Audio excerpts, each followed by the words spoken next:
Hey guys, Yanti here, and I kind of wanted to make a video sort of introducing myself a little, as well as talking about something that is kind of a thing about me that I talk a bit about online and is part of my everyday life and anxiety issues, and it's not really something a ton of people talk about, but it is something that people tend to recognize and comment on, warranted or not.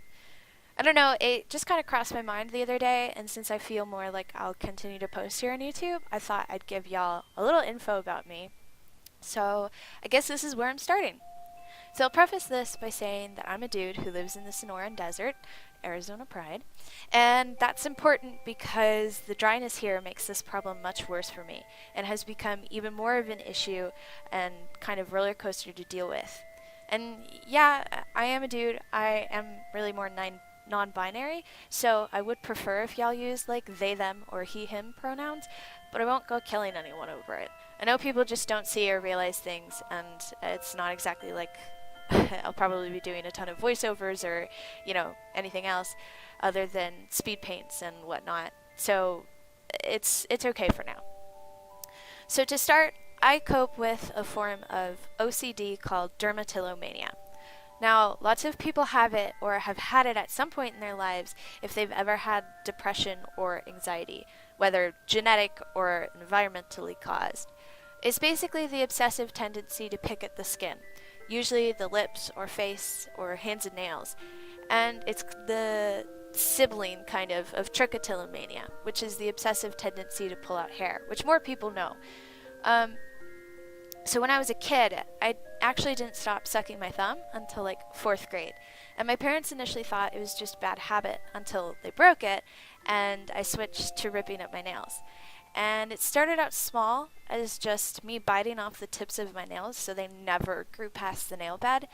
And it eventually kind of turned into just, I mean, it sounds gross, but like mutilation. Now, I'm not even the worst case, but it was pretty bad and alarming for like a seventh grader to have constant bleeding and swelling in my fingers. Even worse because I was an artist and people wanted to watch me draw or do things with my hands, and I was super self-conscious. It eventually developed with my face too, and like now my lips are like the worst victims, because at this point, like the edges of them like scab up or are really dry, and on really bad weeks, like the whole lip is just it's not great. Yes, I do use chapstick. Weirdly, it's only really the bottom lip because it's bigger, and I think it dries out easier. Now, I've had lots of people all my life comment on this. Most people are just concerned, and I get a lot of repeat questions and suggestions like, oh geez, what happened to your fingers? Do you need some chapstick? Or have you tried anti-biting nail polish, or band-aids, or saltwater treatments, or medication, or therapy, etc.? Or OCD? That's not what an OCD is. Or, oh, that's kind of gross, etc., etc. And the last one is kind of common, which I get, and I mean, yeah, I mean, I know it's not great and hygienic, but, like, dude, I know my bloody skin is not hot to look at, and you really don't need to tell me because I definitely know. And this sort of thing doesn't seem like it would affect you a lot, but it bleeds, no pun intended, into, like, a lot of my everyday life. I don't like to smile because it often splits my lip. I hold my hands in fists a lot. I often get blood like over everything or my face, which is why I don't do a lot of traditional art. I've been bullied for it or insulted, and it is actually very painful like 90% of the time.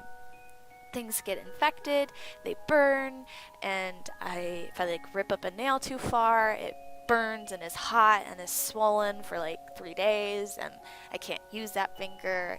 And it's like a really obvious symptom of something, and there's almost no way to hide it. It also became a sort of hidden self-harm technique at one point because I went through a really difficult period of time like in my life with anxiety and depression.